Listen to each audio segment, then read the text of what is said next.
This is the part 2 of this amazing story. Before we begin, don't forget to subscribe and turn on the bell notification so you can be notified when we drop new videos. Now sit back and enjoy this beautiful story. Adise thought love would be easy after the truth was out, but reality was never that simple. She and Chijioke had barely begun to settle into their relationship when the whispers started. Society, the media, and even some of Chijioke's family saw her as nothing more than a lucky commoner who had trapped a billionaire. She's after his money. Why would he choose her when he could have anyone? She won't last in his world. Adise tried to ignore them, but the more she did, the louder they became.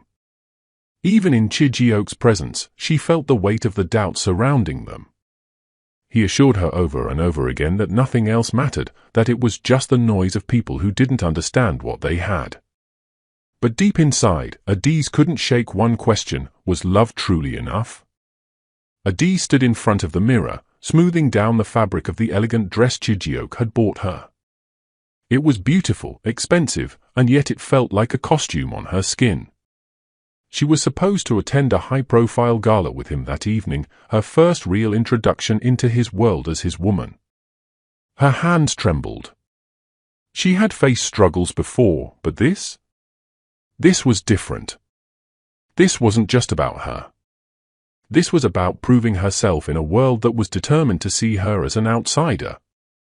A soft knock on the door made her jump. Chijioke stepped in, his eyes sweeping over her with admiration. "You look perfect." "I feel out of place," she admitted. He walked up to her and took her hands in his. "Adise, I don't love you because you fit into this world. I love you because you don't. Because you are real. And that's what matters." His words soothed her, but the doubt still lingered. Could love truly survive in a place where she felt like she didn't belong? The gala was grander than anything Adise had ever imagined. Crystal chandeliers sparkled above, the air carried the soft melody of a violin, and the scent of luxury perfume surrounded her. But despite the glamour, she felt like a stranger in the middle of it all. Chijioke held her hand firmly, leading her through the crowd. He introduced her to business partners, socialites, and powerful people whose smiles never quite reached their eyes. She could feel the silent judgment in their gazes. "So, you're the lucky woman," a woman in a deep red gown said, her voice laced with mock sweetness. "Tell me, what exactly do you do?" Adise's heart pounded. She had prepared for this, but now that she was here, her mind went blank. Before she could respond, Chijioke's voice cut through. "She's the woman I love, and that's all you need to know." The woman's smile faltered. Adise's chest tightened with emotion. Chijioke was standing by her, shielding her, but she couldn't shake the feeling that this battle was far from over. The night dragged on, and though Chijioke stood by her, Adise could feel the weight of every stare, every whisper. She excused herself and stepped onto the balcony, breathing in the cool night air. Her heart felt heavy. Was she really strong enough for this life? The looks, the judgment, the feeling of being an outsider, it was suffocating. She was so lost in thought that she didn't hear the footsteps behind her until a voice broke the silence. "You should leave him while you still can." Adise turned sharply, meeting the cold gaze of an older man. His tailored suit, the confidence in his posture, everything about him screamed wealth and power. "Excuse me," she asked, her voice steady despite the unease creeping in. The man stepped closer. "You don't belong here, and deep down, you know it. You'll only hold him back. Walk away before it's too late." Adise clenched her fists. "And who are you to decide that?" He gave a small, knowing smile. "Someone who has seen how this ends." He walked away, leaving Adise staring after him, her mind spinning. For the first time, doubt whispered a terrifying question: was love truly enough to fight against a world determined to break them apart? Adise barely slept that night. The man's words echoed in her mind, twisting around her deepest fears. By morning, she had convinced herself to shake it off. She wasn't going to let one person's opinion define her. But just as she stepped into the living room, her phone buzzed with a message from an unknown number. Asterisk asterisk, know your place. Walk away before you regret it. Asterisk asterisk. Her breath caught. Hand shaking, she looked around as if expecting someone to be watching her. She didn't tell Chijioke. He had done enough defending, enough protecting. This was her battle to fight. But as the day stretched on, more messages followed. Asterisk asterisk, do you think love can save you? Asterisk asterisk. Asterisk asterisk, you are nothing without him. Asterisk asterisk. Asterisk asterisk, get out while you still can. Asterisk asterisk. Adise felt trapped in a nightmare she couldn't wake up from. Someone wanted her gone, and they weren't backing down. But she had fought her way through life before. She wouldn't run. Still, she had no idea just how far they were willing to go. Adise refused to let fear control her. She spent the next few days pretending the messages didn't exist, but deep inside, her nerves were on edge. She knew whoever was behind them wasn't going to stop until they got what they wanted. One evening, she stepped out of the supermarket, arms full of groceries, when a sleek black car rolled up beside her. The window lowered slowly, revealing the same older man from the gala. I warned you, he said in a calm, measured tone. Yet, here you are. Adise straightened her shoulders. If you think you can scare me into leaving Chijioke, you're wasting your time. The man chuckled, shaking his head. I don't need to scare you. Life will do that for me. With that, he signaled his driver, and the car pulled away, disappearing into traffic. Adise's hands tightened around the grocery bags. She was done being a victim. That night, she waited for Chijioke to return. The moment he walked in, she turned to him with determined eyes. We need to talk, she said firmly. I need to know who that man is.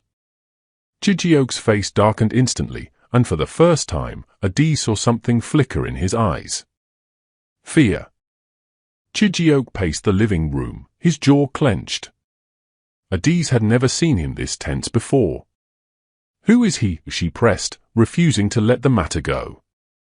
He ran a hand over his face before finally looking at her. Chief Obianuju, he said, his voice low. My father. Adise's heart skipped. Your father? But why would your own father? Because he never wanted me to marry for love, Chijioke interrupted. He believes marriage should be a business deal, a way to grow the family empire. And you? His voice softened. You don't fit into his plans. Adise swallowed hard. The threatening messages, the warnings, it all made sense now. So he's trying to force me out? He's not just trying, Adise. He will do whatever it takes. Chijioke sat down beside her, taking her hands in his. But I won't let him. A storm of emotion swirled inside her. Love, anger, fear. What if he doesn't stop? What if he... A loud crash outside made them both jump. Chijioke rushed to the window and froze. There, in the dim light of the street, their car was completely smashed, the windows shattered. A single note was stuck to the windshield. Leave, or this is just the beginning. Chijioke's hands clenched into fists as he stormed outside, his heart pounding. Adise followed closely behind, her breath shaky. The cold night air did little to numb the shock as they stood before the wrecked car. Glass littered the ground, reflecting the streetlights like tiny daggers. The note flapped slightly in the breeze, mocking them. Adise hesitated before pulling it off the windshield, her fingers trembling. The words were bold, confident, whoever wrote it had no fear. Chijioke exhaled sharply. This is a message. He's escalating. Adise turned to him. So what do we do? We can't just sit here and wait for his next move. His jaw tightened. We don't. We fight back. She looked into his eyes and saw something fierce, something unshakable. But she also saw the burden he carried, the weight of standing against his own blood. Then tell me how, she said, her voice steady. Because I'm not going anywhere. A small, grateful smile tugged at his lips. He cupped her face gently, his thumb brushing her cheek. Then we do this together. No more secrets. No more running. In that moment, Adiz realized something. This wasn't just about love anymore. This was war. The next morning, Chijioke and Adiz sat at the dining table, the tension between them thick. Neither had slept much, both haunted by the previous night's warning. We need to hit back first, Chijioke finally said, his voice firm. Adiz frowned. What do you mean? He leaned forward. My father controls power through fear. If we let this shake us, he wins. But if we expose him, show the world who he really is, we take that power away. Adiz hesitated. Expose him how? Chijioke's eyes darkened. I know secrets. Things he's done. People he's used and discarded. It's time the world sees the real Chief Obianuju. Adiz's stomach twisted. This was dangerous territory. Chijioke, if you do this. I have to. He reached for her hand. You asked how we fight back? This is the way. She squeezed his fingers, nodding. Then I'm with you. A shadow passed by the window, and Adiz's heart jumped. Chijioke's eyes flickered toward the movement, his body tensing. Someone was watching them. And they weren't alone. Chijioke shot up from his seat, his sharp gaze locked on the window. The shadow outside remained still for a moment before disappearing into the early morning haze. Adiz's heart pounded. Who was that? Chijioke didn't answer. He rushed to the door and yanked it open, stepping out into the compound. His eyes scanned the surroundings, searching for any sign of movement. Nothing. Whoever had been watching them had vanished. Adiz joined him, wrapping her arms around herself. This is getting worse. Chijioke clenched his jaw. It means he's getting desperate. She turned to him, worry clouding her eyes. What if he tries something worse? Chijioke took a deep breath. Then we stay ahead of him. He looked at her, determination etched into his face. I need to meet someone today. A journalist. Adiz's brows lifted. A journalist? He nodded. Someone who has been gathering evidence against my father for years. If we work together, we can expose him. Adiz hesitated. Is it safe? Chijioke let out a humorless chuckle. Nothing about this is safe, Adiz. But if we don't act now, we'll always be running. She exhaled, then took his hand. Then let's do it. Unknown to them, a black SUV was parked just a few streets away. Inside, a man dialed a number on his phone and spoke in a low, cold voice. They're making a move. What are your orders? A pause. Then the response came. End it before it begins. Chijioke and Adiz arrived at the small cafe on the outskirts of town. It was nearly empty, the perfect place for a secret meeting. Chijioke glanced around before leading Adiz to a corner booth. His contact was already there, a lean man in his late 40s with sharp eyes that missed nothing. You're late, the man said, stirring his coffee lazily. Had to be careful, Chijioke replied, sliding into the seat.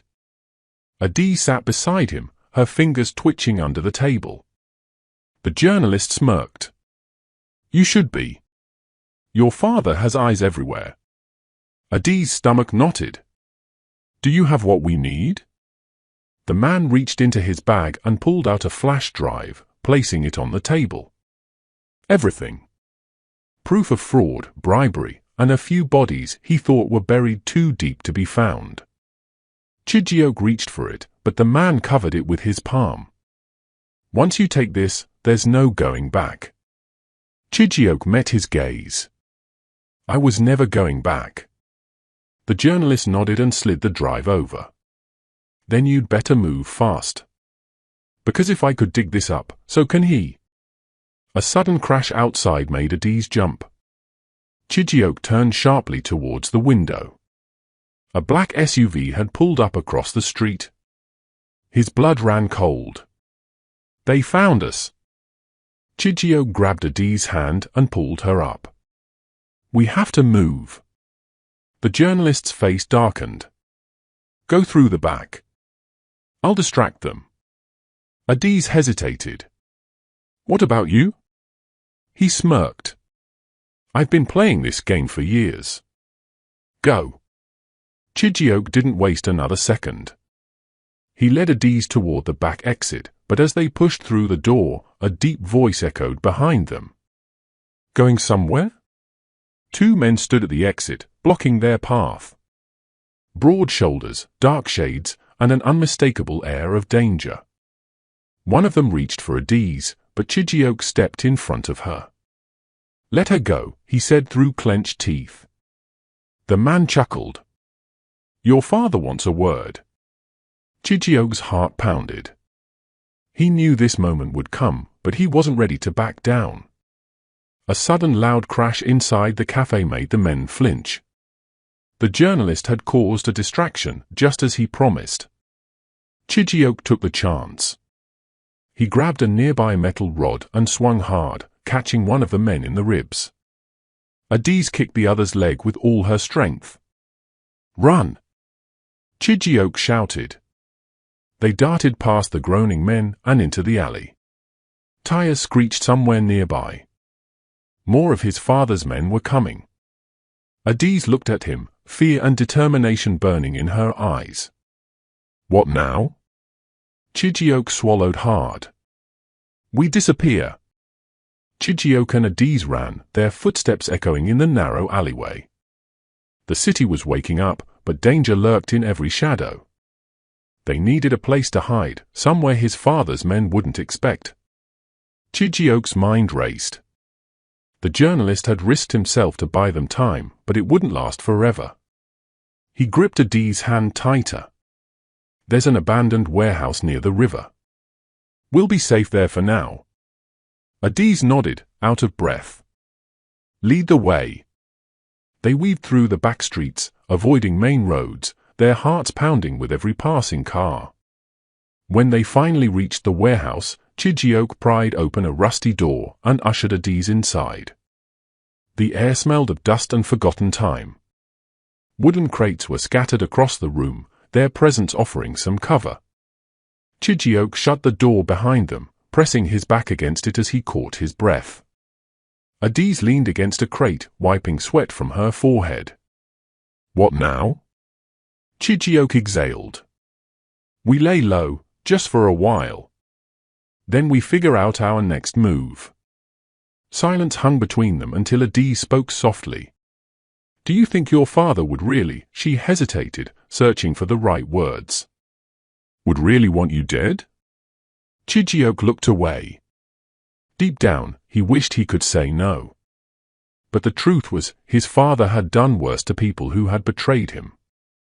And in his eyes, Chijioke was now the ultimate betrayal. A sudden noise made them both freeze. The creak of a door, followed by slow, deliberate footsteps inside the warehouse. Someone had found them. Chijioke grabbed Adiz's hand and pulled her behind a stack of crates. His heart pounded as the footsteps drew closer. Whoever it was, they weren't in a hurry, they were taking their time, like a hunter playing with its prey. Adiz squeezed his hand, her breath shallow. "What if it's your father's men?" she whispered. Chijioke didn't answer. He peeked through a gap between the crates, his body tense. A tall figure moved in the dim light, scanning the warehouse as if searching for something or someone.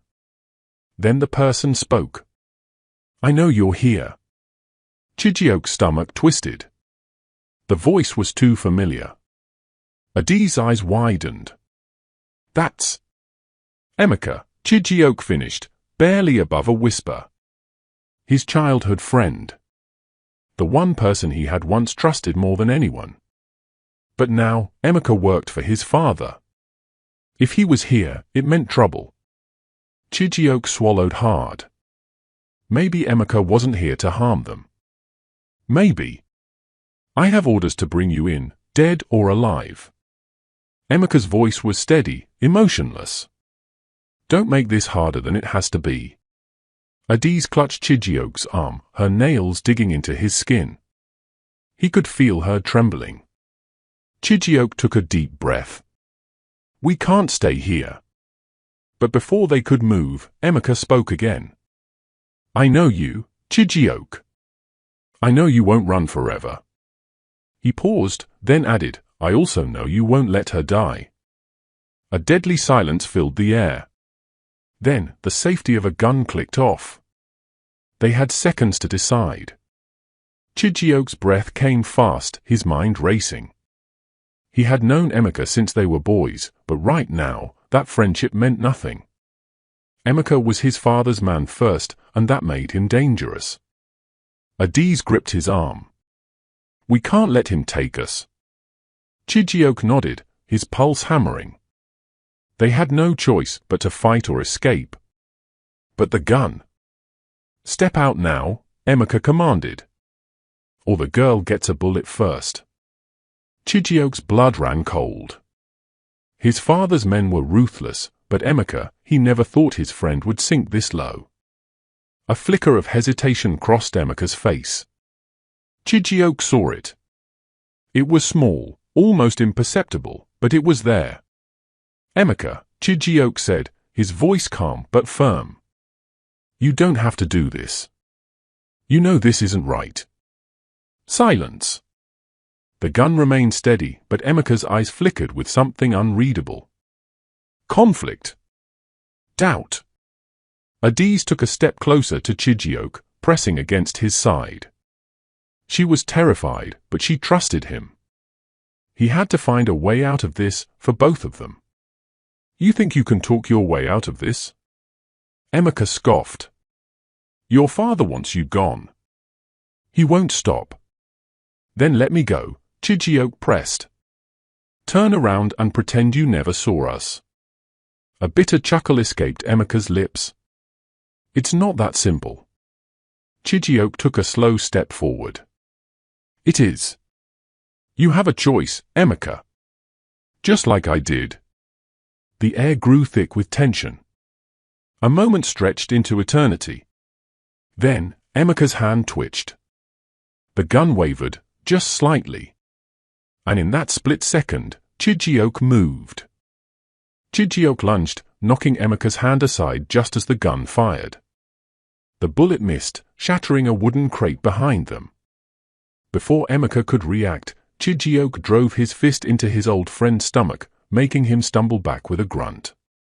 Run! Chijioke shouted at Adiz. But she didn't move. Instead, she grabbed a metal rod from the ground and swung it with all her strength, hitting Emeka's wrist. The gun clattered to the floor. Emeka cursed, clutching his hand. His eyes burned with anger, but there was something else, hesitation. He wasn't expecting this fight. Don't do this, Emeka, Chijioke panted, stepping between him and Adiz. You can still walk away. Emeka's jaw tightened. I have orders. And I know you, brother. You don't want this life. For a moment, the only sound was heavy breathing. Then, Emeka sighed and took a step back. Go. Before I change my mind. Chijioke grabbed Adiz's hand, and together they sprinted toward the exit. The night air hit them like a slap, but they didn't stop running. Freedom was within reach. But deep down, Chijioke knew this wasn't over. His father wouldn't give up that easily.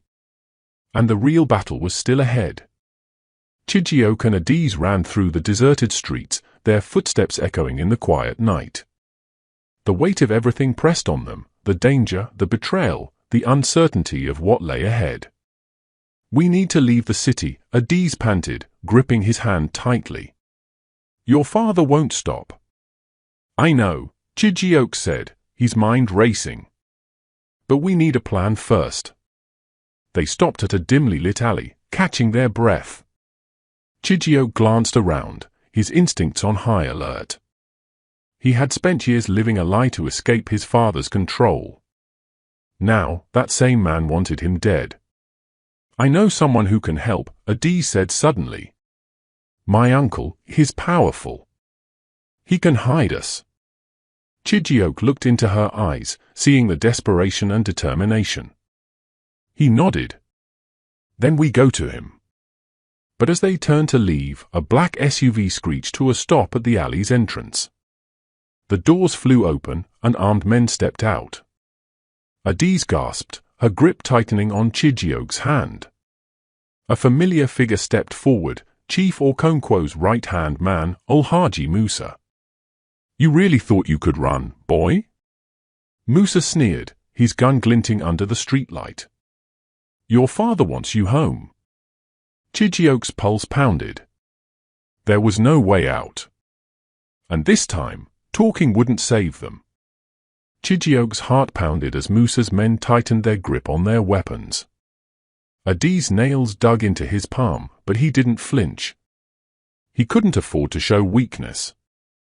"We're not going anywhere with you," Chijioke said, his voice steady. "Tell my father he lost."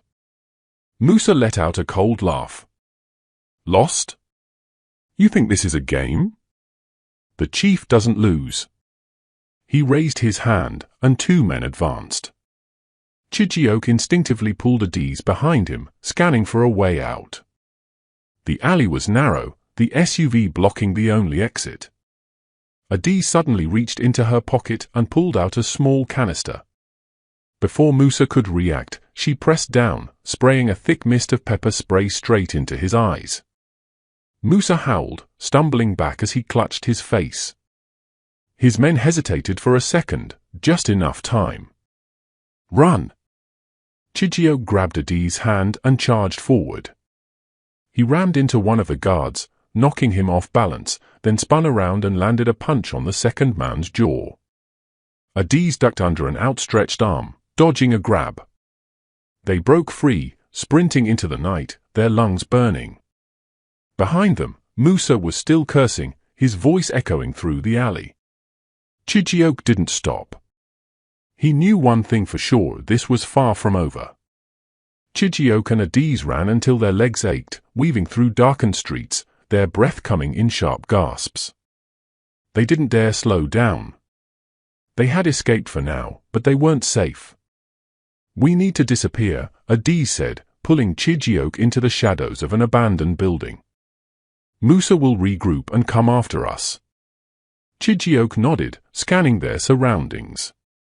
"Your uncle, how far is he?" "Outside the city," she whispered. "We'll need a car." Chijioke's mind raced. He had spent years living as a gateman, pretending to be someone else. But now, survival meant embracing his past, the cunning, the power, the connections he once shunned. He took Adis' hand. "Follow me." They moved through the silent streets until they reached a small mechanic shop. Chijioke rapped on the metal door 3 times, pausing before knocking twice more. A peephole slid open. "Who is there?" "An old friend," Chijioke said. The door creaked, revealing a wiry man with sharp eyes. Recognition flickered across his face. "Odogwu?" Chijioke smirked. "I need a car, Uche." Uche hesitated before stepping aside. "Come in." As they entered, Chijioke knew this was just the beginning. His father wasn't done with him. And he wasn't done with his father either. Chijioke gripped the steering wheel tightly as he sped through the quiet streets. Adis sat beside him, glancing nervously at the rearview mirror. There was no sign of Musa's men yet, but they knew it wouldn't stay that way for long. We need to get to your uncle's place before dawn, Chidioke muttered, shifting gears. That's the only way we stand a chance. Adise nodded. He'll help us, I know he will.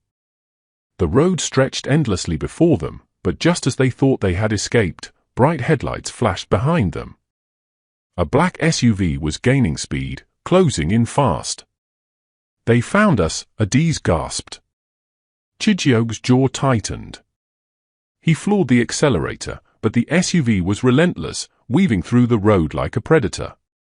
Then, bang! A bullet shattered the back windshield. Adise ducked with a scream. Hold on! Chidioke spun the wheel sharply, taking a sudden turn down a rough dirt path. The car jolted violently, tires kicking up dust. The SUV skidded, struggling to follow. Ahead, a narrow bridge loomed. Chidioke pushed the car to its limit, speeding onto the rickety structure. The wood groaned under the weight. The SUV followed, then suddenly, with a sickening crack, part of the bridge collapsed. The SUV lurched, its front wheels hanging over the edge before tipping backwards into the river below. Chidioke and Adise didn't wait to see the aftermath. They kept going, their hearts pounding. They had survived another night. But the war was far from over. Thank you for watching. Please do not forget to subscribe. More stories are coming.